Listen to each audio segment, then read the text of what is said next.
बहुत पुराने समय की बात है। एक गांव में एक जाट और जाटनी खुशहाली से रहते थे। उनकी जिंदगी में किसी बात की कोई कमी ना थी। कमी थी तो बस एक संतान की। दोनों कभी कभी अपनी संतान के बारे में सोचकर बहुत परेशान हो जाते थे।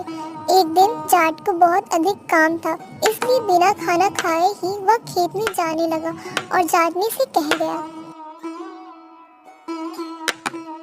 भाग्यवान, खेत में जा रहा हूँ। दिन में मेरे लिए खाना लेकर खेत में ही आ जाना। अरे, नाश्ता बना है, खाकर चले जाते तो अच्छा था। पर कोई बात नहीं, मैं खेत में ले आऊंगी खाना। याद से, आप निश्चिंत होकर जाइए। जाट जाकर खेत में काम करने लग गया।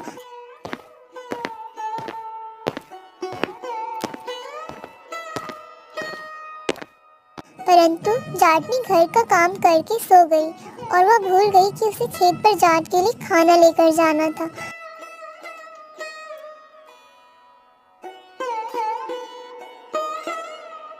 अब तो भूख बर्दाश्त नहीं होती। शायद हो सकता है मेरी पत्नी खाना लाना भूल गई हो। वह अपने बैलों को वापस घर की तरफ ले जाने लगा। रास्ते में एक बच्ची कपड़े में लिपटी हुई दिखाई दी। उसने इधर उधर देखा।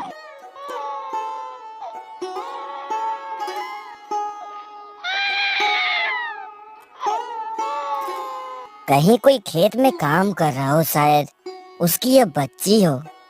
आसपास दूर दूर तक कोई भी इंसान उसे दिखाई नहीं दिया। ऐसी भरी दोपहर में उसका मन ना किया कि वह बच्ची को ऐसे अकेले छोड़कर अपने घर चला जाए। इधर तो कोई नहीं है। भगवान, मैं इस बच्ची को अपनी बच्ची समझ कर ले जा रहा हूँ। यदि इसके माता पिता हो तो मुझे इसकी खबर मिल जाए, अन्यथा मैं इसे अपनी बच्ची समझकर पाल लूंगा। यह सोचकर उसने उस बच्ची को उठाया और अपने घर की तरफ चल दिया।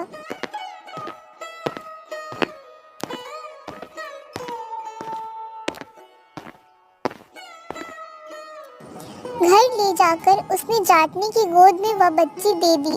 यह कौन है जी? और आप किसकी छोटी सी बच्ची उठाकर ले आए हो? मैं जब खेत वापस आ रहा था तो वही मुझे यह मिली। मैंने बहुत ढूंढा कि कहीं इसके माता पिता कुछ काम कर रहे हो खेत में, लेकिन मुझे कोई न दिखा, इसलिए मैं इसे यहीं ले आया। हम इस बच्चे का नाम क्या रखें? यह तो तारा की तरह सुंदर है, तो हम इसका नाम तारावती क्यों न रख दें? यह तो बहुत ही सुंदर नाम है। दोनों तारा की खूब देखभाल करते।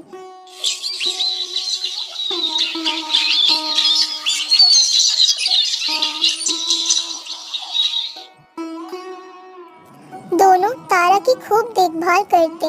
तारावती से बहुत प्यार करते। धीरे धीरे समय बीतने लगा। तारावती बड़ी होने लगी।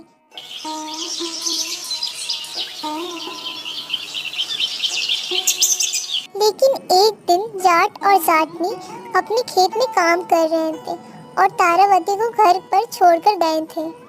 अचानक खेत में एक बड़े बिल में से एक नाग निकल कर आया और जाट जाटनी दोनों को उसने डस लिया। आसपास दूर दूर तक कोई ना था। दोनों बेचारे जाट जाटनी तड़प तड़प कर वहीं मर गए। तारावती को बहुत दुख हुआ। वह बहुत रोई। अब तारावती का ख्याल उसके पड़ोसी ही रखने लगे। उसके पड़ोसी बहुत अच्छे थे। जैसे ही तारावती जवान हुई तो उन्होंने उसकी शादी एक व्यापारी से कर दी। उस व्यापारी का भी कोई ना था। जब शादी करके तारावती ससुराल गई तो कुछ दिनों बाद ही व्यापारी दूसरे गांव में व्यापार करने चला गया। जब वह कुछ समय बाद वापस आया तो तारावती ने उससे कहा,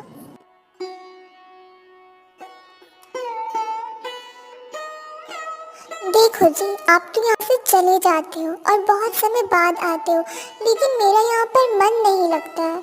क्यों ना मैं अपने मायके वहाँ मेरे पड़ोसियों से मेरी मुलाकात भी होती रहेगी और मेरा समय भी बीत जाएगा और आप भी वही मेरे साथ रहें। व्यापारी को भी यह बात जच गई। तारावती अपना सारा सामान लेकर अपने मायके में ही रहने आ गई। धीरे धीरे समय यूं ही बीतता रहा। एक दिन तारावती कुएं पर अपनी सखियों के साथ पानी भरने गई थी। उस समय राहत द्वारा ही कुएं से पानी निकाला जाता था। कुएं की एक तरफ दीवार थी। उस दीवार के पीछे एक चोर बैठा था और वह उन सभी की बातें सुन रहा था। तुम्हें पता है, मेरे भाई ने मेरे लिए बहुत सारा तेज लाया है। क्या क्या बताया मैंने तुम्हें, पर तुम्हें बताकर भी क्या फायदा। भाई के होने की खुशी क्या होती है, ये तुम क्या जानो। आज मेरा भी कोई भाई होता तो मेरे लिए तीज लाता, मैं भी उसे राखी बांधती। सभी सहेलियां आपस में अपना अपना हाल सुना रही थी। सारी सहेलियां ने एक दूसरे की कहानी पूछी, कोई अपने भाई की तो कोई अपने पति की बातें कर रही थी। तीज का और राखी का त्योहार आने वाला था। चोर यह सभी बातें ध्यान से सुन रहा था। जब सबने अपने अपने घड़े भर लिए तो वह अपने घर को चल दी। चोर चुपचाप करके तारा के पीछे चल पड़ा। सभी अपने अपने घरों में चली गई। जब तारा अपने घर में दाखिल हुई तो चोर ने तारा के घर का पता मालूम कर लिया और वापस अपने घर चला गया।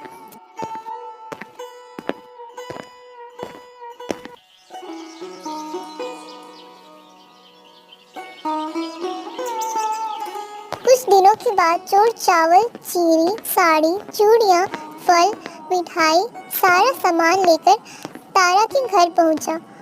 चोर ने दरवाजा खटखटाया तो तारा ने दरवाजा खोला और सामने अजनबी को देखकर वह उससे पूछने लगी, आप कौन हो? मैं तारावती का भाई हूँ और मुझे उससे मिलना है। मैं ही हूँ तारावती, लेकिन मेरा तो कोई भाई नहीं है। मैं तुम्हारा ही भाई हूँ। जब तुम 3 महीने की थी और माता पिता खेतों में काम करने गए थे तो तुम्हें एक जानवर उठाकर ले गया था।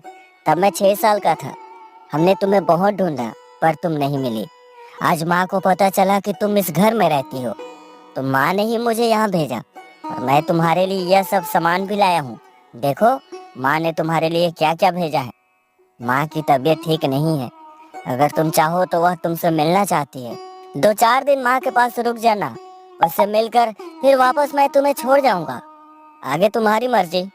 ठीक है भाई। सुबह हुई तो तारावती तैयार होकर चोर के साथ चल पड़ी अपनी माँ से मिलने की। उसे बड़ी इच्छा हो रही थी। थोड़ी दूर चलकर उसे प्यास लगी तो उसने कहा, भैया मुझे पानी पीना है। आगे कुआं है बहन, वहीं पानी पिला दूंगा।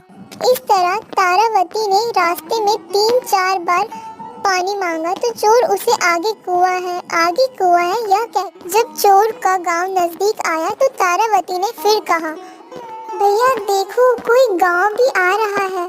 अब यहाँ तो मुझे पानी पिला दो, मुझे बहुत जोर की प्यास लगी है। मैं तुम्हारा कोई भाई नहीं हूँ। कब से भाई भाई की रट लगा रखी है। समझ गई कि दाल में जरूर कुछ काला है। जब चोर तारावती को लेकर अपने घर में दाखिल हुआ तो सामने चोर की माँ एक खाट पर बैठी थी। वह उठी और देखा कि चोर के साथ तो बहुत ही सुंदर लड़की आई है। देखो माँ, मैं तुम्हारे लिए कितनी खूबसूरत बहू लाया हूँ। जब तारा ने यह बात सुनी तो उसने चोर की तरफ बड़े आश्चर्य से देखा। चोर मक्कारी वाली हंसी हंस रहा था। तुमने तो मुझे अपनी बहना कहा था। जब तुम कुएं पर पानी भरने गई थी तब मैंने तुम्हें तुम्हारी सहेलियों के साथ देखा था। तुम मुझे बहुत पसंद आई थी, इसलिए मैं तुम्हें धोखे से यहाँ लाया हूँ। कुछ समय बाद चोर के बाकी के भाई भी वहाँ आ गए। चोर के 4 भाई थे, उनमें से एक कान्हा भी था। जब उन सब ने तारावती को देखा तो उसकी खूबसूरती को देखकर आपस में लड़ने लगे कि तारावती से मैं शादी करूंगा, इससे मैं शादी करूंगा। तब चोरों की माँ ने कहा, तुम सब इस लड़की के लिए आपस में मत लड़ो मेरे प्यारे लाडलो, तुम सब चोरी करते हो।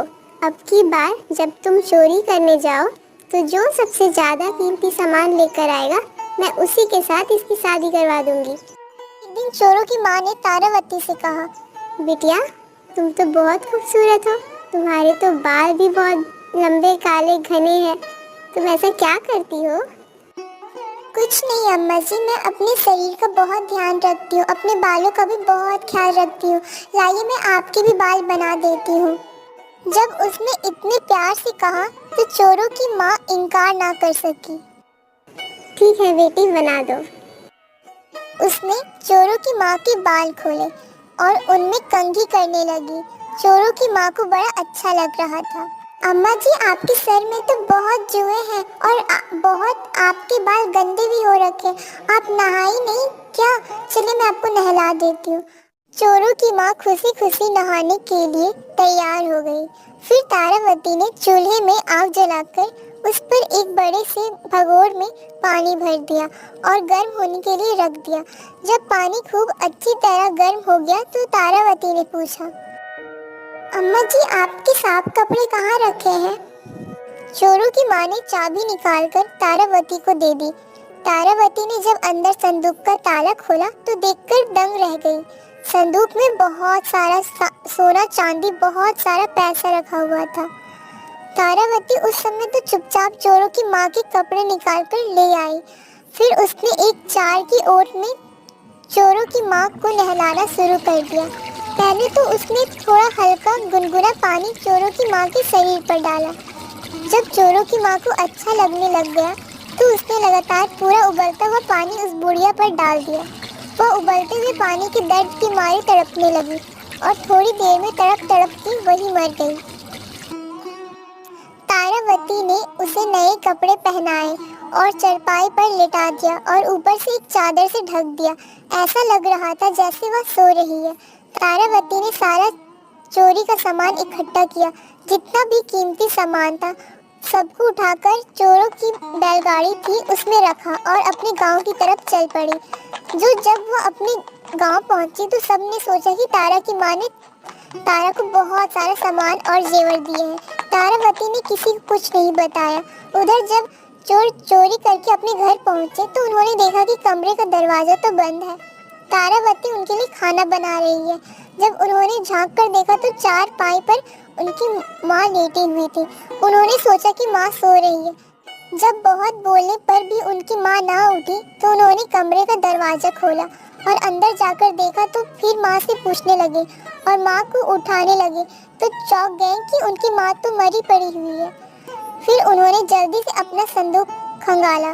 संदूक में से सारा धन, जेवर, सब कुछ गायब था। चोरों ने अपना माथा चोर के घर में ही चोरी हो गई। उन्होंने बहुत गुस्सा किया। तारावती को अब सबक सिखाना है और अपना जेवर और पैसा उससे वापस लेकर आना है। उन्होंने अपनी माँ का तह संस्कार किया और तारा को ढूंढने निकल पड़े। ढूंढते ढूंढते वह उसके गांव पहुंच गए। तारावती के गांव पहुंचते ही चोरों को बहुत अंधेरा हो गया था। तारावती को यह मालूम था कि चोर उसे ढूंढते ढूंढते उसके गांव जरूर आएंगे, इसलिए उसने अपने घर का दरवाजा आगे से हटाकर और दूसरी तरफ लगवा दिया और वहां पर एक दीवार बनवा दी। अब जो चोर तारावती का घर जानते थे उसने अपने बाकी चार भाइयों को बताया कि घर तो यही है, लेकिन दरवाजा नहीं मिल रहा है। पहले तो दरवाजा इसी तरफ था, लेकिन अब दरवाजा गायब हो गया है। सब भाइयों ने आपस में बातें की। उनकी बातें सुनकर तारावती जाग गई। अब दरवाजा नहीं मिल रहा है तो चलो इधर से दीवार में छेद करते हैं। सबने दीवार में छेद करना शुरू कर दिया। उसने एक तेज धार वाली दर्ती को अपने हाथ में लिया और दीवार के पास सटकर खड़ी हो गई। चोरों ने जब इतना बड़ा छेद कर लिया कि वे आसानी से अंदर आ सके तो एक चोर ने छेद में से अपना मुंह अंदर किया ही था कि तारावती ने अपनी दरा से उस चोर की नाक पर मारी। उसकी नाक कटकर जमीन पर जा गिरी। चोर दर्द से चिल्लाकर उठा और वहां से हट गया तो दूसरे चोरों ने उसकी हालत देखी तो घबरा गया और सरपट भाग गए। फिर तारावती से अपने भाई की नाक कटने का बदला लेने की ठानी। अब उन्होंने तारावती के घर के दरवाजे का पता लगा लिया था। वे सब रात में चुपचाप तारा के घर पहुंचे। तारा गहरी नींद में थी तो उन्होंने तारावती को चरपाई समेत ही उठा लिया और तारावती की चरपाई उठाकर अपने सर पर रख ली और जंगल की तरफ चल पड़े। थोड़ी ही दूर चले थे कि हल्की हल्की बारिश आने लगी। तारावती की नींद खुली तो समझ गई। वह सोचने लगी, तभी एक बरगद के पेड़ के नीचे उसकी चारपाई गुजरी। तारावती ने बरगद की टहनी को पकड़ लिया और पेड़ पर चढ़ गई। पीछे पीछे आ रहे काने चोर ने यह देख लिया तो वह बोला,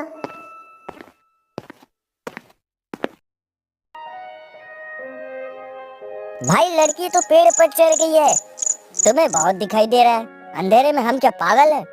एक बार देखो तो सही। देखो भैया, वो बैठी है। तेरी नजर अगर इतनी ही तेज है तो तू ही चढ़ जा पेड़ पर और ले आ उसको, नीचे पटक दे उसको। अब काना चोर ऊपर चढ़ने लगा। जब वह पत्तों में छुपी हुई तारावती के पास पहुंचा तो तारावती ने उसके मुंह पर ऐसी लात मारी कि उसकी जुबान दांतों में आ गई और वह धड़ाम से नीचे गिर पड़ा। बेचारा जुबान कटने के कारण कुछ बोल भी ना पाया। बाकी के भाइयों ने सो कहा। हमने कहा था ना कि वो वहाँ पर नहीं है, हमें तो दिखाई नहीं दे रही है। अब का काने चोर ने रोते रोते इशारे से बताया कि भाई उसी ने मुझे लात मारी है, ऊपर ही बैठी है। भाई समझे कि यह कोई भूत की बात कर रहा है। साफ साफ उससे बोला नहीं जा रहा था। सभी डर कर वहाँ से भाग गए।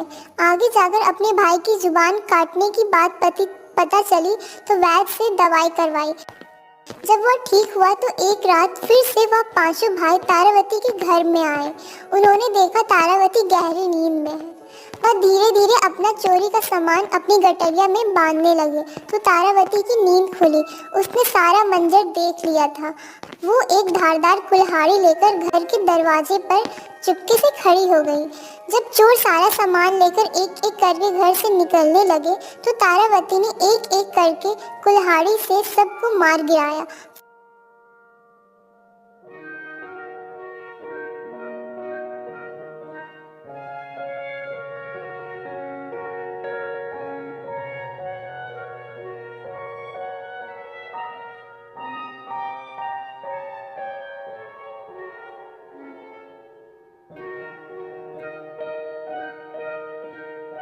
फिर तारावती ने पहले तो अपना सारा सामान घर में रखा, फिर उसके बाद एक साथ एक जैसी चादर 5 चादर लेकर एक एक चोर को एक एक चादर में बांधकर उनकी घड़े बनाकर रख दी।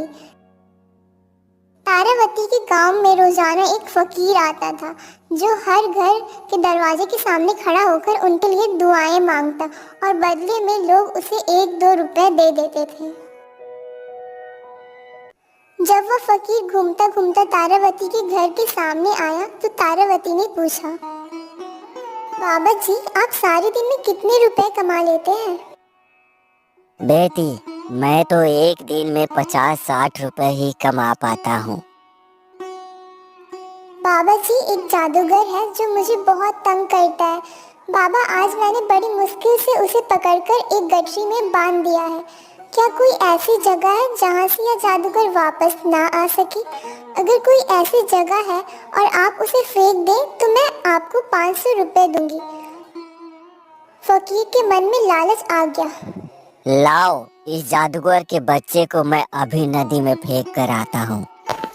फकीर ने वह गठरी उठाई जिसमें एक चोर को तारावती ने बांध दिया था। फकीर ने वह गठरी नदी में फेंक दी और 500 का इनाम लेने के लिए वापस तारावती के पास आया तो उसने देखा कि एक और वैसी ही गठरी तारावती के पास है। जब वो आया तो उसके बोलने से पहले ही तारावती बोल उठी, बाबा जी यह जादूगर बड़ा ही होशियार है, फिर आ गया है। लगता है आप इसे गहरी जगह में नहीं फेंक कर आए हैं। बेटी तुम चिंता मत करो, अब मैं इसे और अधिक गहरी नदी में फेंक कर आऊंगा।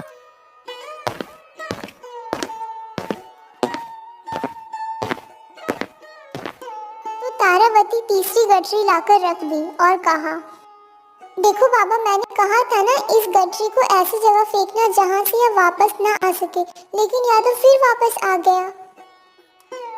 बेटी तुम चिंता मत करो, अब मैं इसे और अधिक गहरी नदी में फेंक कर आऊंगा।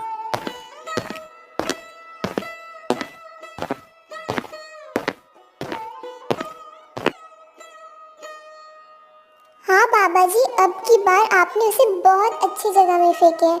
अब की बार मुझे लगता है कि वह वापस नहीं आएगा। तारावती बड़ी खुश हुई। उसने फकीर को 500 रुपए की बजाय 1000 रुपए दिए। फिर जब तारावती का पति व्यापारी से घर आया तो तारावती ने चोरों वाली सारी कहानी उससे बताई। वह तारावती की बहादुरी की बात सुनकर बड़ा खुश हुआ। फिर एक साथ खुशी खुशी रहने लगे।